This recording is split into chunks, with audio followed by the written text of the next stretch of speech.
কোনো কিছু আল্লাহর কাছে চাইতে হলে কিভাবে চাইতে হয়? অনেকেই আছে নির্দিষ্ট করে নাম উল্লেখ করে কিছু চায়, যেমন আল্লাহ আমাকে এই চাকরিটাই দেন, আমাকে ওই মেয়েটার সাথেই বিয়ে দিয়ে দেন, বা আমাকে ওই বিশ্ববিদ্যালয়ে চান্স পাইয়ে দেন। আমার প্রশ্ন হলো, কিছু চাওয়ার সঠিক পদ্ধতি কি? দেখেন, এটা ভুল পদ্ধতি।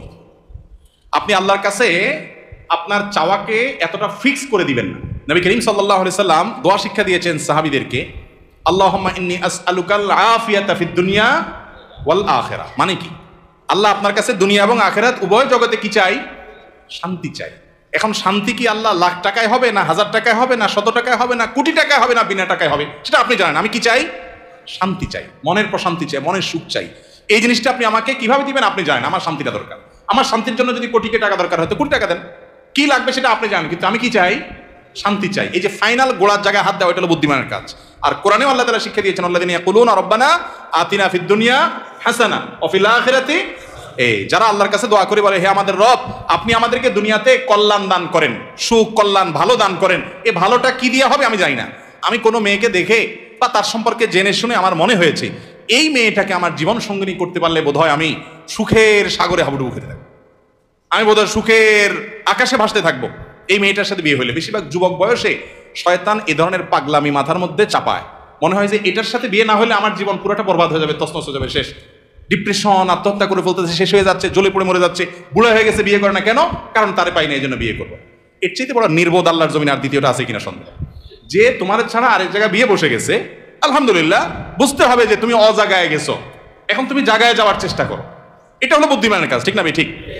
এই জন্য আল্লাহর কাছে এই ধরনের দোয়া করবে না। অনেকে বলে, আল্লাহ তুমি আমার 40 লাখ টাকা দাও, আর কিছু চাবো না আল্লাহর কাছে, তোমার কাছে। গরিব মানুষ হিসাব করছে যে আমি লাখ 20 টাকা হলো গ্রামে সুন্দর করে একটা দালান কোঠা বাড়ি করব, বিল্ডিং বাড়ি করব, আর বাকি 1-2 লাখ টাকা দিয়ে একটা মোটরসাইকেল কিনবো, 10-20 লাখ টাকা দিয়ে একটা দোকানদারি করব, আমি বসে বসে খাবো। এরকম শর্টকাট হিসাব অনেক সময় আমরা করি না অনেকে। এই ধরনের হিসাব হলো বোকামের হিসাব। একজনকে আল্লাহ তাআলা একদিনে 10,000 টাকা কামাই দিছে, এরপর তারা আল্লাহ তাআলা এমন একটা অসুখ দিছে যে 11,000 টাকা ওইটাতে বিল আসবে, খরচ হাসপাতালে। আরেকজনকে আল্লাহ তাআলা 2,000 টাকা কামাই দিছে, তার 500 টাকা খরচ আর 1500 টাকা পকেটে রয়ে গেছে। বরকত কোথায় হলো? ওই 2000-এর মধ্যে হলো না?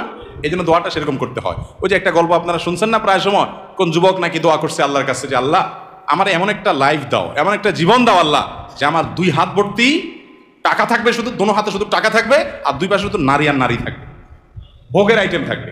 তো আল্লাহ তাআলা তাকে একটা মহিলা কলেজের বা কোন একটা কোম্পানির নারী স্টাফদের বাসের কন্ট্রাক্টর বানাই দিচ্ছে।